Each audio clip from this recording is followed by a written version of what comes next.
today's topic was economic incentive. In part A, we discussed about two varieties of economic incentives, that is emission fee and marketable permit system. Now we will discuss about the liability. The third type of economic incentive is liability. The basic notion behind liability is that if you harm someone, you must compensate that person for the damage caused.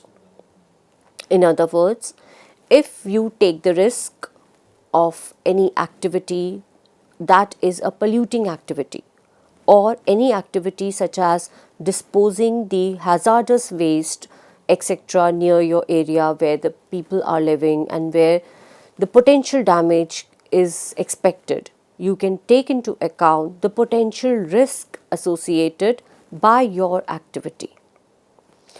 Now, the person who feels a sense of responsibility or accountability and decides to undertake the activity carefully, then you would be held responsible for any consequence or damage created by your own activity undertaken. Now, this is a notion that depends upon how a person attribute or person's sense of responsibility that inculcates while taking that risky activity. However, government does not tell us anything to do or any precaution to undertake. Here, in the beginning, the government has no role in incentivizing or inculcating the sense of responsibility. That comes from the person from within. When the government is not telling you that what to do and how to any precaution to take, then it is your own responsibility for the damage and the consequence caused. Therefore, it is important to know under liability, this creates a substantial initiative to be careful and while undertaking any kind of such risky activity which is harmful for others, which is dangerous and which causes damage to others. An incentive is created for the social desirable amount of precaution to be undertaken under such circumstances. Undertaking a risky activity becomes a moral and social responsibility for a person, and that is considered as liability. Suppose we have a waste storage facility like a dump. Let us consider an example of a dump, and that dump can do things to minimize the risk of hazardous waste that is accumulated that may leak into the environment and harm not only the environment and the ecology, the species around, it may harm and find its way through the water, air and other agriculture activity to the human beings and indirectly can harm human health and create a damage of human health. All the risky activity thus undertaken are termed as precautions. So, all the risk reducing activity thus a person who feels responsible and liable will undertake those risk reducing activity, and those risk reducing activity would be considered under the term called as precaution. Now, this is the difference between the liability and precaution.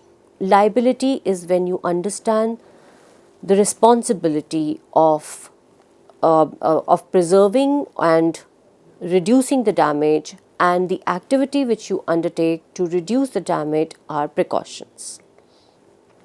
If the dump takes a lot of precautions, then the risk of leaking those risky activity will be low. The leak of the risky activity that leads to several expected damage and expected loss would be reduced if the adequate precautions are taken about time. However, if the dump takes little precaution, then the risk will be very, very high. The precaution is expensive. To undertake any risk reducing activity is definitely involving cost and it is expensive. All other things being equal, let us just consider the dumb would prefer to take a little precaution. Moreover, the damage depends upon the extent of precaution undertaken.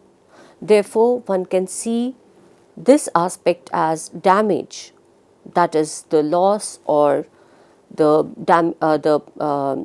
any kind of a risk created, all depends upon how much precaution activity one has undertaken.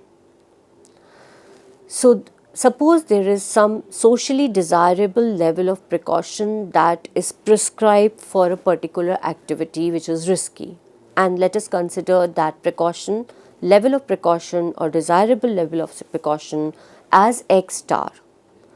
It is that socially desirable X star would be that particular point where the marginal cost of taking more precaution is offset by reduction in marginal damage from taking more precaution. So, let us now understand these two concepts of marginal cost of taking more precaution and marginal damage of taking more precaution. So, these two concepts have to be understood in a deeper way. What is marginal cost of taking precaution and what is marginal damage of taking precaution? Before we delve into these two concepts, let us try to understand the key statement behind the liability, which is as follows: do whatever you wish, but should an accident occur, we will find the socially desirable level of precaution. If you are not taking that level of precaution, you will be held responsible for all the environmental damage from that accident. If the dump has or integrates any kind of hazardous element that can result into a blast or any kind of an accident like a fire or etc., which will damage to people and ecosystem living around, then in that case this risk of accident is considered as potential damage created. This is how negligence liability words would be. The threat of being held responsible for the accidental damage is often a sufficient incentive for the firms to undertake the socially desirable amount of precaution. So, what is socially desirable amount of precaution that should be undertaken? It is the threat of being held responsible due to the accidental damage that may occur if the sufficient incentive or sufficient precaution not been undertaken. So, if you see that socially held responsible X star precaution, X star, how do we achieve this particular X star socially desirable amount of precaution? Because here there is no role of the regulator or government. The liability incentive is coming from within, and the liability incentive is what? To reduce the risk of damage, future damage or expected damage to be created by undertaking the precaution. Thus, to find out the socially desirable X star of precaution, the extent of precaution is depicted on the horizontal axis. We create a framework, a mathematical framework, where we try to plot on the horizontal axis the extent of precautions. The vertical axis depict the firm cost of undertaking the precautions. Cost of undertaking precaution, we depict it as CX. CX is the cost which we incur while taking the precautionary activity. The expected accident cost. Now, even after taking the precaution, there are chances of expected accident or the damage cost that can be incurred in case of unforeseen circumstances, and that we consider as a damage cost. We depict this damage cost with help of a notation dx. So on one side we have a cost of precaution Cx, on the other side we have a damage cost Dx. As a result, if we try to find out the total cost undertaken of precaution, then it will be the addition of Cx plus Dx. The cost of damage or expected accident, which is the cost from precaution, expected accident from precaution, is Dx, and that let us now consider how Cx and Dx would behave. As far as Cx is concerned, the cost of precaution Cx is an increasing function in x. What does this mean? X is precautionary activity undertaken.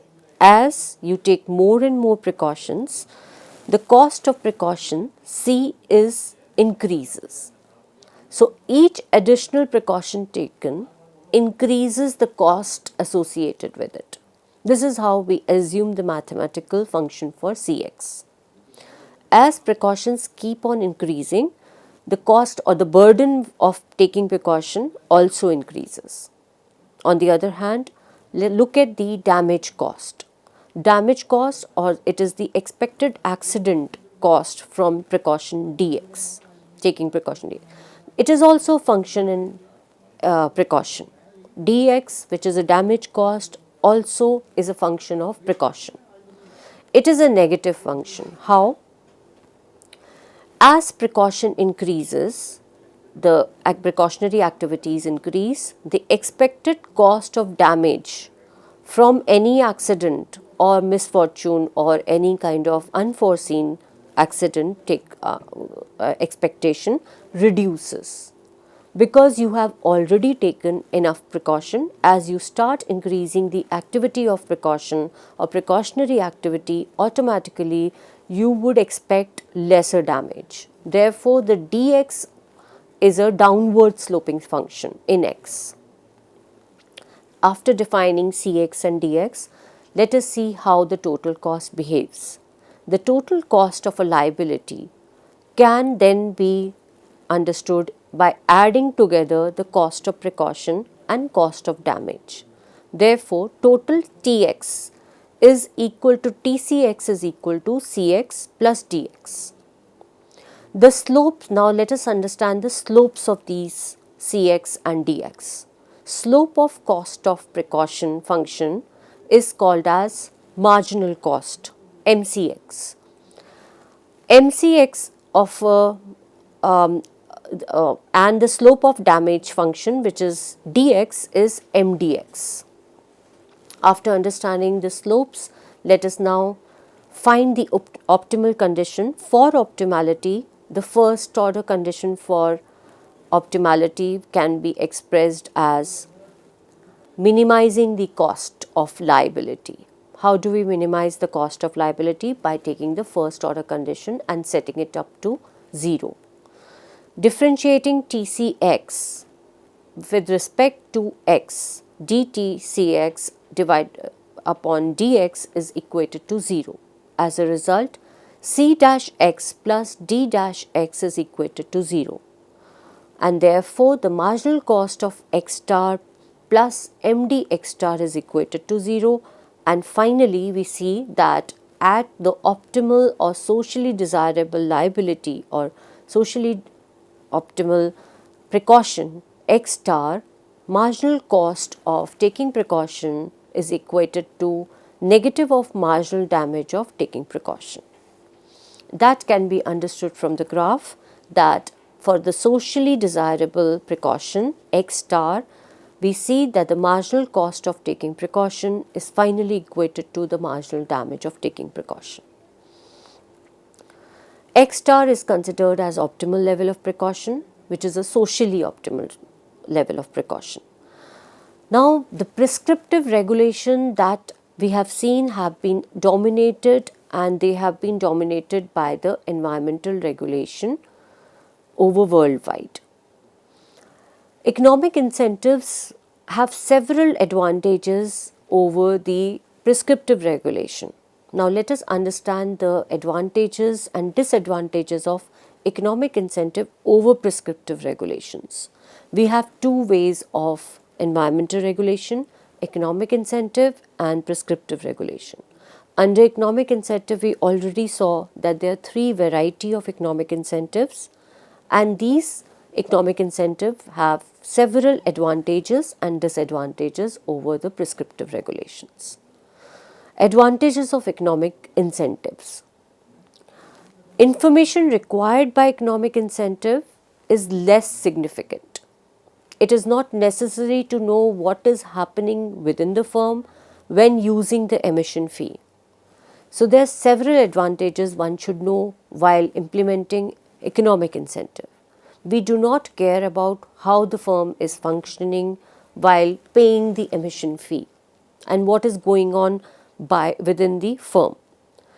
It is not necessary to know what is happening within the firm according to their at the micro level. So economic incentive provide the firm with the incentive to innovate also. What do you mean by innovation? It motivates the firm to find cheaper ways of controlling pollution, because the idea is to pay less on pollution. Therefore, firms will be experimental and they will use their innovation techniques to reduce their emission so that they pay lesser on an emission. In contrast to prescriptive regulation, economic incentives involve polluter paying for the control cost as well as pollution damage. Thus, there is an implicit subsidy to the industry. The fee payment approximates the damage associated with the pollution. The fee payment is actually telling us the damage that one has caused because of emission. So thus the price of pollution is reflected through fee payment. Consequently, the cost or the price associated with any product which is associated in turn with the in turn or indirectly with the pollution gets reflected in the form of the control cost and therefore the residual pollution damage.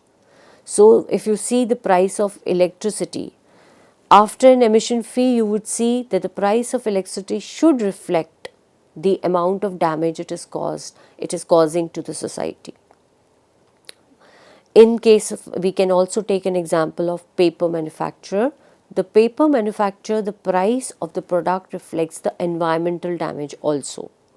This aspect is however missing in the prescriptive regulation. Only in the economic incentive emission fee case one can see that the price of the product is inbuilt of the damage or the pollution caused. The biggest advantage of prescriptive regulation is however the equi-marginal principle. In case of economic incentive, we see equi-marginal principle is automatically held. For example, when the emission fee is levied, all the firms they try to set the marginal cost of pollution control and they try to equate it to the fee levied. And therefore, when they try to equate for optimality or for minimization of cost, they try to equate all their cost to fee, marginal cost to fee. And thus, we see that the equi-marginal principle is trivially satisfied and automatically achieved. When the firm trade the pollution permits, there also if we see the price of permit that will be determined by the permit market system sends the same signal to the polluters regarding the opportunity cost of emission. And thus, even in the market trading system, permit market trading system, the equi-marginal principle is automatically held. Similarly, if we take the third case of liability in economic incentive under the economic incentives, liability effectively has the polluter setting the marginal abatement cost equated to the marginal damage. This we saw in our framework, that how the marginal abatement cost were finally equated to the marginal damage. Thus, equi-marginal principle is again attained under the liability category of economic incentives. The cost of regulation will be very, very high if we do not achieve the equimarginal principle. And that is why the whole aim of the regulator or the system of regulation is to achieve equimarginal principle across all the firms. Thus, economic incentive have the cost saving advantage. One can say the most important advantage of implementing economic incentive is the cost saving advantage. However, there are disadvantages of economic incentive. First disadvantage of economic incentive is forming a set of economic incentive that can accommodate the complexities of environmental transformation without being excessively complex and impractical. In the urban air pollution, the damage from the unit of emission can vary across, and it can vary considerably in both the space and time. In the winters, the damage is different, and across the areas, the damage is different. Developing an economic incentive that efficiently, perfectly takes care of complexities accounts for it accounts for a very difficult work or job. The second problem or disadvantage of economic incentive is with the economic incentive are very highly political. If there are great deal of uncertainty associated with the environmental problem being controlled, then it may be necessary to adjust the level of incentives, such as the level of fee, the number of marketable permits being circulated over time as the information becomes available. Therefore, it becomes political, because slowly, gradually, once you understand the functioning of emission fee and marketable permit system, the whole political economy starts operating. For instance, if we take 10 years of it took entire 10 years of debate in the Congress before the US Clean Air Act could be amended in 1990 to address the acid rain problem. So the third problem with economic incentive is that of, again, political problem. Many economic incentives, they involve massive transfer from firms to government. If we implement economic incentive, there will be huge collection of revenue from the government, from the firms to the government. An emission tax generate a tremendous amount of revenue to the government or the administrator or the regulator in the form of tax. Great deal of revenue collection or generated from the emission tax may be good for the government, but instituting such a tax may be very difficult politically, precisely because these are the wealth transferred from the common people or from the citizens to the government. This explains exactly why a substantial emission fee have gone nowhere in the market economies, and that is a reason for not being implemented across the market economies. In contrast to emission fee have been widely, and in the former Soviet Union and Eastern Europe we see that the traditional dedication of fee revenue to the investment in the pollution control is a state enterprises. Marketable permits such as cap and trade policies programs have been a popular one, as because the permits have generally been given away freely and without any cost. Regulators becoming more reluctant to freely allocate the permits and moving towards the auctioning. So, free allocation of permits again becomes a very political issue, and therefore they start auctioning the permits. The concern is whether significant revenue created will create a political problem for the permit system again. Another issue with economic incentive is that some people do not like the idea of turning the environment into a commodity. Michael Sandel argued that there is a stigma associated of taxing the pollution. because once you create environment as a commodity, then the sole goal should be to reduce the pollution, and notion of morality should play a little role. Some of the others in 1970s, many environmental groups shared Sandel's view as economic incentive, views on the economic incentive. However, now not all the environmental groups have vigorously embraced the use of environmental incentives as an effective way of advancing environmental agendas. This is what the notion we create, that there is a divide of notion of economic incentive and prescriptive regulation. In this lecture, we viewed the economic incentives. The lecture discussed various types of economic incentives like emission fees, liability, and permits. Socially optimal emissions were derived mathematically and diagrammatically for each variety of economic incentive. Then the advantages of economic incentive were discussed, signifying the regions where the economic incentives are more widely spread. Disadvantages were also outlined during the lecture. This lecture is dedicated to the book called STET, Intermediate Environmental Economics. Thank you for being patient and listening to the lecture. Thank you so much.